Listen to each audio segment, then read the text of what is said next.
नमस्कार विद्यार्थी मित्रांनो. गेले 22 दिवस इयत्ता 10वीच्या समाज विज्ञान विषयाला धरून आपण माझे व्हिडिओ पाहत आहात. पण या 22 दिवसानंतर एक विश्रांतीचा भाग म्हणून एक वेगळा व्हिडिओ तुमच्यासमोर मी आज आणत आहे, ज्यामध्ये कामात बदल म्हणजे विश्रांती या उक्तीप्रमाणे एक वेगळे पुस्तक तुमच्यासमोर वाचनाच्या स्वरूपामध्ये सादर करत आहे. तेही आपल्या समाजविज्ञान विषयाला धरूनच आहे, पण एक छोटंसं पुस्तक आहे जे तुम्हा सर्वांपर्यंत पोहोचवण्याचा हा प्रयत्न आहे. कारण शिवाजी महाराजांच्याबद्दल आपण अनेक गोष्टी ऐकलेल्या आहात, त्यांचं चरित्र ऐकलेलं आहात, वाचलेलं आहात.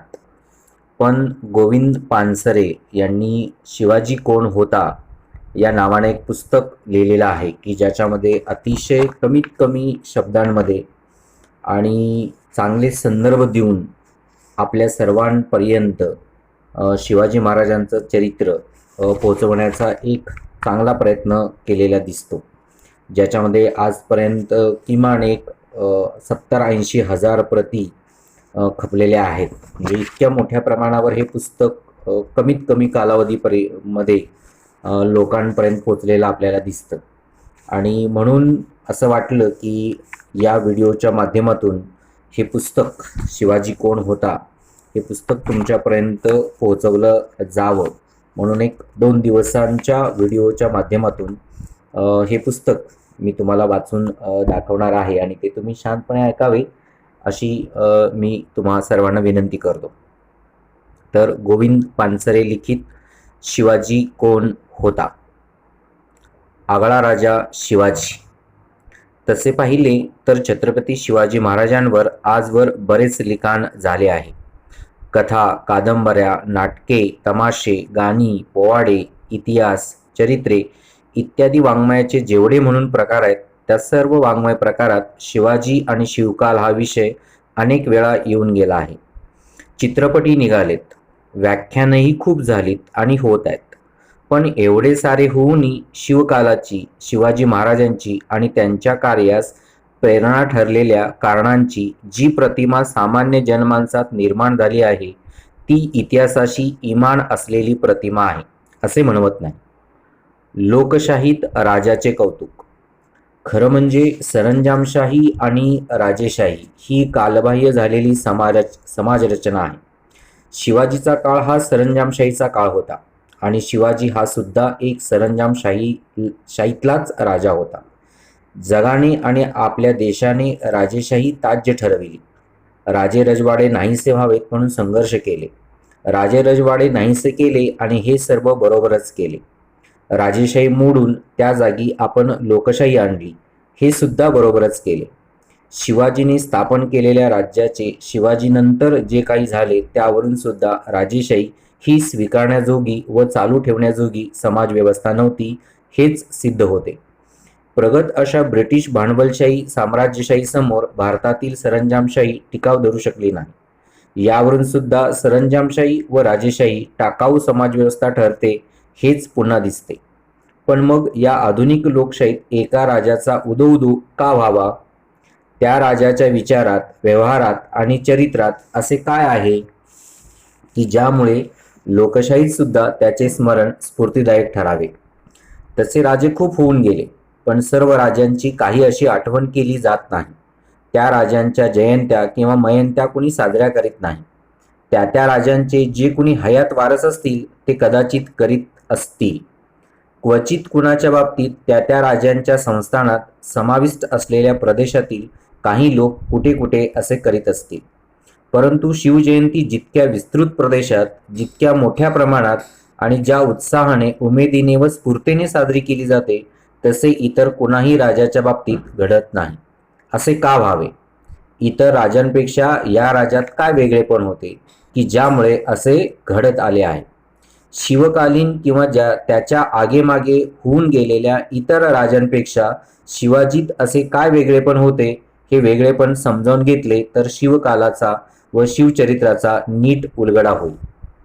राज्य संस्थापक.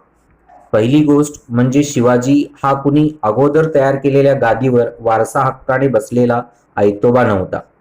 आयत्या पिठावर रेघोट्या उठविणे सोपे असते. त्यात फारसे कौतुकास्पद काही नसते.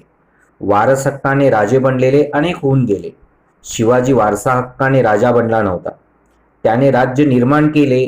तो राज्य संस्थापक होता. राज्य निर्माण करणे सोपे नव्हते व नसते. शिवाजीने ते केले. इतरांनी स्थापलेल्या राज्यावर बसणे आणि स्वकर्तृत्वावर राज्य निर्माण करणे यात खूप फरक आहे. शिवाजीने जेव्हा राज्य निर्माण केले तेव्हा तत्सम इतरांच्या मनात तसा विचार सुद्धा येत नव्हता. मग तसा व्यवहार होण्याची गोष्ट दूरच. या किंवा त्या शाहीची इमाने इतबारे चाकरी करावी, या किंवा त्या दरबाराची मर्जी राखावी, त्यासाठी लाचारी पत्करावी आणि कसे तरी करून इनाम मिळवावे, जहागिरी मिळवावी आणि त्यातच आयुष्याची इति कर्तव्यता मानावी असे ते इतर करीत. त्या काळात शिवाजीने राज्यस्थापनेशी मनीषा बाळगली, तसा विचार केला, त्याची नीट योजना आखली आणि तसा व्यवहार करून राज्य स्थापन केले. तथापि राज्य स्थापन करणारा शिवाजी हा काही एकमेव राजा नव्हता. काही थोडे इतरही होते. त्या थोड्या इतरांना सुद्धा जनमानसात शिवाजीला मिळालेले तसे स्थान मिळालेले नाही. आपले कार्य, आपले राज्य. शिवाजी महाराजांच्या कार्याचे आणि राज्याचे इतर राजांच्या कार्याहून आणि राज्यांहून सर्वात ठळक वेगळेपण कोणते? शिवाजीचे कार्य आणि शिवाजीचे राज्य त्या राज्यात राहणाऱ्या सर्वसामान्य माणसाला, रयतेला आपले वाटत होते. हेच ते ठळक वेगळेपण आहे असे मला वाटते. खरे म्हणजे एखादे राज्य चांगले की वाईट हे ठरविण्याची सर्वोत्तम कसोटी कोणती? ज्या राज्यातील प्रजेला, सामान्य प्रजेला, बहुसंख्य प्रजेला, बहुजनाला हे राज्य आपले आहे असे वाटते ते राज्य उत्तम समजावे. आपण सध्या लोकशाही राज्यात राहतो. जगात अनेक देशात आपल्या देशातल्यासारखी लोकशाही आहे. या लोकशाही राज्यातली प्रजेला, बहुसंख्य सर्वसामान्य प्रजेला ही राज्ये आपली वाटतात का? आपल्या देशात जे काही चालले आहे ते आपल्यासाठी चालले आहे असे बहुसंख्य जनतेला वाटते का? मला वाटते याचे प्रामाणिक उत्तर नाही असे आहे. लोकांनी निवडून दिले असले तरी सध्याचे लोकशाही राज्य व त्या राज्यात जे कार्य चालू आहे ते प्रजेला आपले आहे, आपल्यासाठी चालले आहे असे वाटत नाही. शासन संस्थेची एक उत्तम व्याख्या आहे जी लोकातून निर्माण होते पण वाढत्या गतीने लोकांपासून अलग पडते, ती शासन संस्था. सध्याचे लोकशाही राज्य लोकांतून निर्माण झाले आहे व लोकांपासून अलग पडते आहे, वाढत्या गतीने अलग पडते आहे. याचा अर्थ आजच्या तथाकथित लोकशाहीपेक्षा शिवकाळातली सरंजामशाही प्रगत होती असा नाही. शिवकाळ आणि आपण यात 350 वर्षांचे अंतर आहे. आता सरंजामशाही तर उपयोगी नाहीच, पण सध्या ती व जशी लोकशाही आहे ती सुद्धा सामान्य जनांच्या दृष्टीने उपयोगाची नाही असा याचा अर्थ आहे. आत्माहुतीच्या प्रेरणा. शिवाजीचे कार्य हे आपले कार्य आहे असे त्या काळातील रयतेला वाटत होते. याची अनेक उदाहरणे आहेत. प्रचंड फौजफाट्यासह सिद्दी जोहर आणि फाजल खान पन्हाळगडाला वेढा देऊन बसले होते. महिने उलटले तरी वेढ्यात ढील पडली नव्हती. नेताजी पालकराने सिद्दी हिलालच्या साह्याने वेढ्यावर केलेला हल्ला नाकयाब झाला होता. शिवाजीच्या सेनापतीला हार पत्करून पळून जावे लागले होते. स्वतःच्या मुलाला वाचवायला गेलेला इनामी सिद्दी हिलाल शत्रूच्या हाती सापडला होता. वेढ्यात अडकून पडलेल्या शिवाजी राजांना सुटकेचा मार्ग सापडत नव्हता. अशा वेळी वेढ्यातील पातळ जागा शोधून गुपचूपपणे विशाळगडावर पळून जाण्याचा बेत रचला गेला. या बेताचा एक भाग म्हणून एक खोटा शिवाजी तयार करण्यात आला. पालखीत बसलेला हा शिवाजी शत्रूच्या हातात सापडला. ओळख पटेपर्यंत सिद्दी जोहर आणि त्याचे साथीदार गाफील राहिले आणि राजांना दूर जायला उसंत मिळाली. खोटा शिवाजी बनला होता एक सामान्य गरीब मनुष्य, शिवा न्हावी. या शिवा न्हाव्याला हे ठाऊक होते की आपण स्वतःला पकडून घ्यायचे आहे, तसे आपण पकडले जाणार व पकडले गेलो की आपला खात्मा होणार. पण तरी तो तयार झाला, सापडला गेला आणि शत्रूच्या तलवारीने हसत हसत खतमी झाला. जाणून बुजून मृत्यूला कवटाळायला गेलेला शिवा न्हावी कुण्या जहागिरीच्या लोभाने गेला नव्हता. आपण मेलो तरी चालेल पण शिवाजी राजा जगला पाहिजे अशी त्याची जिद्दीची व ठाम भूमिका होती. कारण शिवाजी करतो ते आपले स्वतःचे कार्य आहे, साऱ्या रयतेसाठी तो करतो आहे, अशी शिव्या न्हाव्याची खात्री होती. अशी खात्री असणारा शिवा न्हावी एकटाच नव्हता. पन्हाळगडाच्या वेढ्यातून महाराज निसटले. सिद्धी जोहर सावध झाला आणि वेगाने पाठलाग सुरू झाला.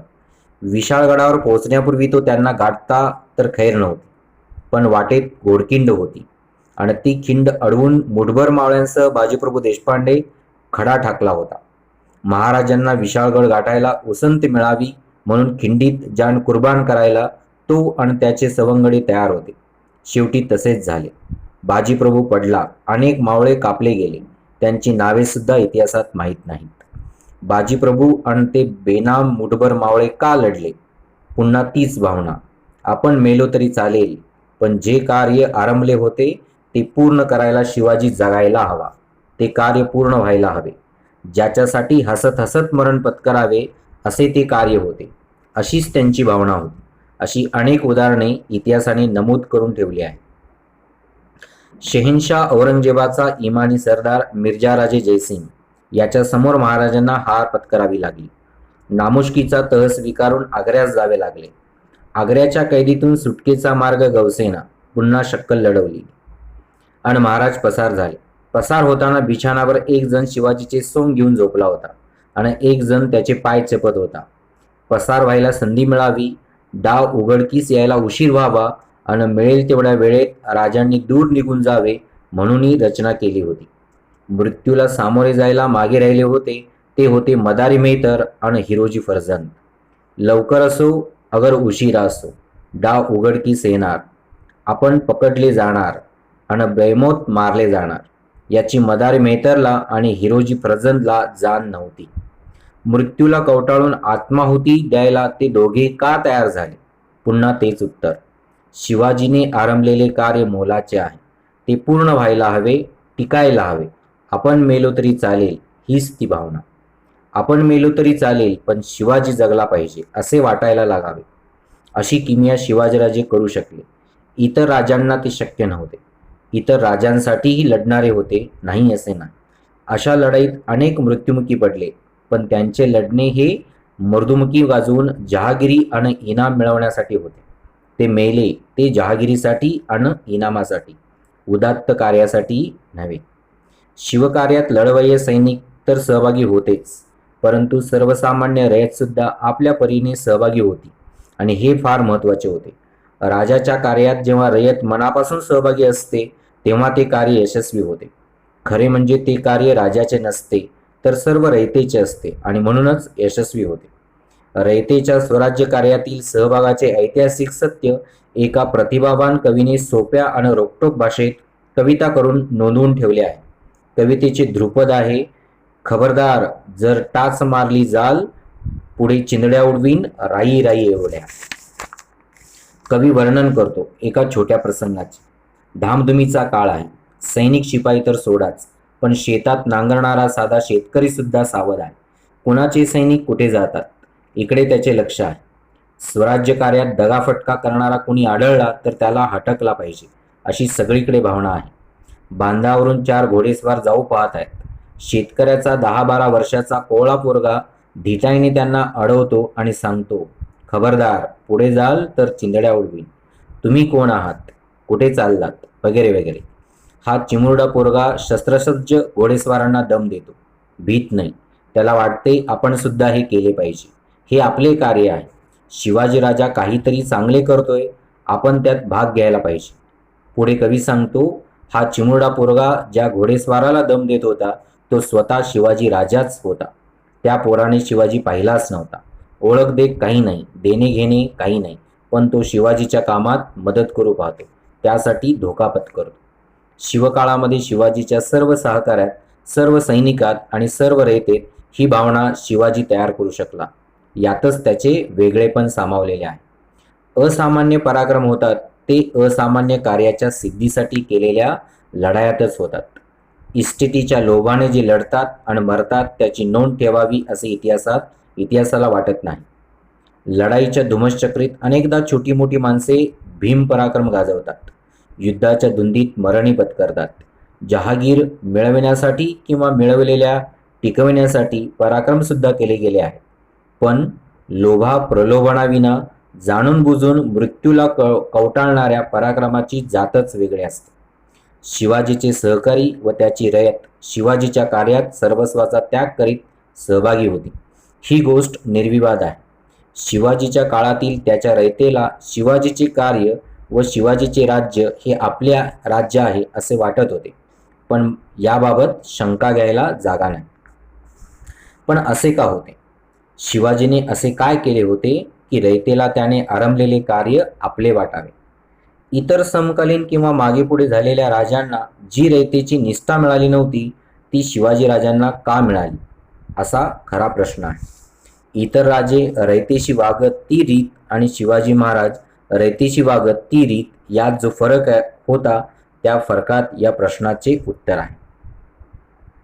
जहागिरी, इमानदारी, वतनदारी व गावगाडा. त्या काळी सर्वसामान्य जनता राजा कोण आहे, कोण आला, कोण गेला यासंबंधी फारशी फिकीर करीत नसे. कुणीही राजा आला किंवा गेला, कुणाचेही राज्य आले तरी सामान्य रयतेच्या जीवनात फरक पडत नव्हता. गावे जवळजवळ स्वयंपूर्ण होती. गावगाड्याची स्वयंपूर्ण यंत्रणा होती. पाटील होता, कुलकर्णी होता, 12 बलुती होती, ते गाव चालवित होते. गावगाडा हाकीत होते. राज्ये बदलली तरी या गावगाड्यात फरक पडत नव्हता. वतनदार होते, ते भरमसाठ वसूल करीत होते, रयतेवर अन्याय करीत होते. त्यांच्या विरुद्ध दाद मिळत नव्हती आणि मिळत नव्हती म्हणून कुणी मागत नव्हते. राज्ये बदलली तरी कुलकर्णी, पाटील, वतनदार, देशमुख, जहागीरदार तेच असत. हे सर्वजण पटापट निष्ठा बदलीत. ज्याचा जय झाला असेल, त्याचं राज्य असेल, त्याला निष्ठा अर्पण करीत, स्वतःची वतने शाबूत राखीत. रयतेला छळीत, वसुली करीत आणि राजाला हिस्सा नेऊन देत. जोवर छळ चालू होता तोवर रयतेला आपल्याकडून वसूल केलेला पैसा व माल वतनदार कोणत्या राजाला नेऊन देतात व किती देतात याच्याशी कर्तव्य नव्हते. सर्वच राजे लुटारू किंवा लुटारूंचे म्होरके अशी रयतेची रास्त समजत होती. म्हणून ते राजात फरक करीत नसत. यासंबंधी इतिहासाचार्य राजवाडे यांनी महिकावतीची वकर या पुस्तकाच्या प्रस्तावनेत म्हटले आहे की गेल्या 3000 वर्षात हिंदुस्थानात जी देशी आणि परदेशी सरकारे होऊन गेली ती सर्व एक प्रकारच्या पोटभरू चोरांची झाली व सरकार म्हणजे उपटसुंब चोरांची टोळी आहे अशी हिंदू गावकऱ्यांची अत्यंत प्रामाणिक समजूत आहे. ज्यांची सतत चोरी होत असे त्यांचा चोर कोण आहे, त्याची जात काय आहे, याच्याशी संबंधच काय, म्हणून राजा कोण आला किंवा गेला याच्याशी रयतेला कर्तव्य नव्हते. दूर ब्रिटनमध्ये जगाच्या इतिहासाचा अभ्यास करीत असलेल्या मार्क्सने सुद्धा अपुरी साधने असताना असाच निष्कर्ष काढला होता. मार्क्सने त्याचा थोर सहकारी एंगल्स याला 14 जून 1853 रोजी एक पत्र लिहिले आहे. त्या पत्रात भारतातील त्या काळाच्या लढाया, खेडी व बदलणारे राजे यासंबंधी मार्क्स लिहितो. जरी काही वेळेला खेड्यांनाच युद्ध, दुष्काळ, साथी यांनी धोका पोचला तरी तेच नाव, त्याच सरहद्दी, तेच हितसंबंध, तीच कुटुंबे सुद्धा शतकानुशतके सातत्य टिकून आहे. राज्य मोडणे अवघर दुभंगणे याची झळ ते रहिवाशी स्वतःला कधीही लावून घेत नाहीत. जोपर्यंत खेडे अखंड राहते तोवर ते राज्य कुठल्या सत्तेकडे गेले किंवा कुठल्या सार्वभौमत्वाखाली ते येते याची फिकीर ते करीत नाहीत. त्यांची अंतर्गत व्यवस्था बदलत नाही. राजाच्या अंतर्गत व्यवस्थेत राजाचा संबंध नव्हता. राजाचा आणि रयतेचा संबंध नव्हता. राजाच्या धर्मामुळे रयतेच्या जीवनात फरक पडत नव्हता. राज्य बदलले तरी जुनीच राज्य यंत्रणा ते राज्य राबवित होती व प्रजेला नागवित होती. वतनदाराने रयतेला छळले, लुटले, नागवले तरी राजाला पर्वा नव्हती. जोवर त्याचा वसूल वतनदार आणून देत होते तोवर ते रयतेशी कसा व्यवहार करतात याच्याशी राजाला कर्तव्य नसे. शिवाजीचे कार्य सुरू झाले. शिवाजीचे राज्य आले आणि एकदम बदल झाला. राजा आणि रयत यांचा संबंध आला. राजा रयतेला दिसू लागला, भेटू लागला, त्यांची विचारपूस करू लागला. त्यांचा छळ होऊ नये म्हणून दक्ष राहू लागला. त्यांना मदत व्हावी म्हणून राज्य चालवू लागला. शिवाजी जहागीरदार, देशमुख, वतनदार, पाटील, कुलकर्णी यांच्या बेलगाम व्यवहाराला लगाम घालू लागला. वतनदार हे मालक नाही तर राज्याचे नोकर आहेत. असेही तो सांगू लागला व त्याप्रमाणे रयतेला अनुभव देऊ लागला. वतनदारांच्या व्यवहारावर राजाचे नियंत्रण आले. त्यांनी कसे वागावे व कसे वागू नये याचे नियम झाले. वतनदार राजाच्या नियमाविरुद्ध वागू लागले, रयतेला छळू लागले व अत्याचार करू लागले, तर त्यांच्या विरुद्ध रयतेला दाद मागण्याचे धाडस झाले. कारण रयतेने केलेल्या तक्रारींची चौकशी होऊन प्रसंगी मुजोर वतनदारांना जबर बसेल अशी कठोर शिक्षा होऊ लागली. शिवाजीच्या रयतेला हे सारेच नवे होते. कुठे घडत नव्हते असे होते. त्यांना फरक जाणवत होता आणि राजाकडे व राजाच्या कार्याकडे पाहण्याचा त्यांचा दृष्टिकोन बदलत होता. राजा व राज्यकार्य त्यांना आपले वाटू लागले होते.